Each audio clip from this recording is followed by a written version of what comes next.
Alors, shalom, shalom, bonsoir ou bonjour en fonction de l'heure à laquelle tu suis cette vidéo. Ici le prophète Charles Capistran Kwame. Aujourd'hui, cette vidéo est différente ou la posture est différente parce que le message est différent. D'ordinaire, pour ceux qui me suivent, à chaque fois que je dois faire une vidéo, je suis à l'église, je suis au temple, je suis au culte. Mais aujourd'hui, j'ai ressenti le besoin en moi de transmettre un message qui est tout autant différent.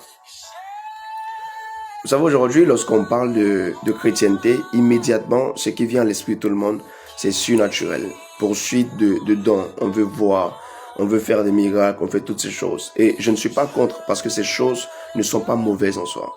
Je suis un amoureux du surnaturel. Je suis quelqu'un qui pense en fait que l'évangile ne consiste pas seulement qu'en parole, mais aussi en démonstration de puissance. Cependant, comme la Bible l'a dit, tout est chez lui.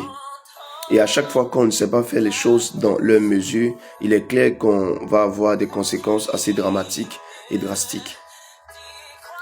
Écoutez, la chrétienté ne se résume pas qu'à la capacité à manifester dans le spirituel. La chrétienté est aussi le fait de garder cette nature qu'on a reçue de Christ lorsqu'on l'a accepté. La chrétienté, c'est Jésus-Christ. Et surtout, la chrétienté, c'est le salut. Je parle comme ça à cause de certaines expériences que j'ai eues. Laissez-moi faire comprendre en fait que si on ne faisait pas attention, beaucoup de personnes et beaucoup d'entre nous, les prophètes, les jeunes serviteurs qui sont en train de montrer actuellement, on allait passer à côté. Pourquoi? Parce qu'aujourd'hui, on mesurait notre spiritualité seulement que par notre capacité à manifester la puissance ou à faire des choses au travers du nom de Jésus-Christ. Malheureusement, la personne qui porte le nom, on la connaît même plus aujourd'hui en fait. Et c'est tellement malheureux. Écoutez, ne vous y trompez pas. Il est bon de rechercher dans le spirituel, mais il est aussi très important de faire attention à sa posture et à son salut. Ce qui est plus important, c'est que chacun soit enlevé. Rappelez-vous, quand Jésus-Christ est en train de parler à ses disciples ce jour-là, ils sont venus dire « Ah, on a fait des miracles, on a fait des choses grandes et tout ça. » Il dit non, ne vous réjouissez pas du fait que les démons vous soient soumis, mais réjouissez-vous du fait que vos noms sont inscrits là-haut, en fait. Écoutez, le clou de tout ce qu'on fait, c'est le salut. Avant même les récompenses qu'on aura, c'est le salut.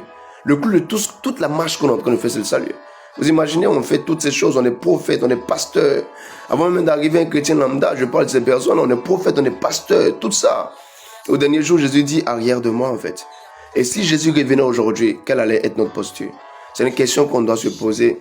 Être appelé au ministère ou avoir un ministère à gérer ne fait pas de nous, en fait, des personnes qui ont un laissez-passer pour vivre une vie immorale ou une vie qui ne glorifie pas le Seigneur. Non, ça n'a rien à voir. Et on doit faire attention. Il est bon qu'on pense glorification. Il est très important et il est même très bien qu'on pense réveil. Mais n'oubliez pas, le premier réveil, c'est lorsque Jésus-Christ arrive à poser un nouveau pas dans son projet de formation de sa personne en toi. Et vraiment, on doit faire attention. On doit ramener le message du salut, la sanctification, le message de faire attention. Tu risques d'être trompé parce que le diable peut falsifier les dons, mais il ne peut jamais falsifier la nature. Veillons sur nous-mêmes, car Jésus revient bientôt. Jésus revient très bientôt, il revient très bientôt. Mettons cette pause dans nos activités et regardons, Jésus revient bientôt. Quand il viendra, est-ce qu'on sera enlevé? C'est ça la chose la plus importante. Que Dieu veille sur toi. Que Dieu veille sur toi. On a parlé de chrétiens et frères. Chrétiens et frères. Malheureusement, il y en a qui sont devenus tellement frères que le Saint-Esprit même ne peut même pas s'approcher d'eux. Pour nous, la vraie fraîcheur, c'est pas la fraîcheur spirituelle, mais c'est la fraîcheur physique. Non. Celui qui est vraiment frère, c'est celui qui, dans l'esprit, est saint, est pur et agréable au Seigneur. Que le Seigneur te garde, veille sur toi, au nom de Jésus. Jésus revient. Il m'a dit qu'il revenait. Écoutez-moi, génération. On me dit, moi, quand je parle, j'aime beaucoup parler de génération. Écoutez-moi, génération. Écoutez-moi, écoute-moi, papa, maman. Écoutez-moi, vous tous. Écoutez-moi, mouvement. Écoutez-moi, jeune homme qui tente ou qui veut entrer dans le ministère. Écoute-moi bien, Jésus revient. Et c'est pas de la blague. Il m'a dit qu'il revient. Il m'a dit il revient. Et que sa venue risque de surprendre beaucoup de personnes. Veille sur ton âme. Veille sur toi. Veille sur toi. Veille sur toi. Que je te bénisse.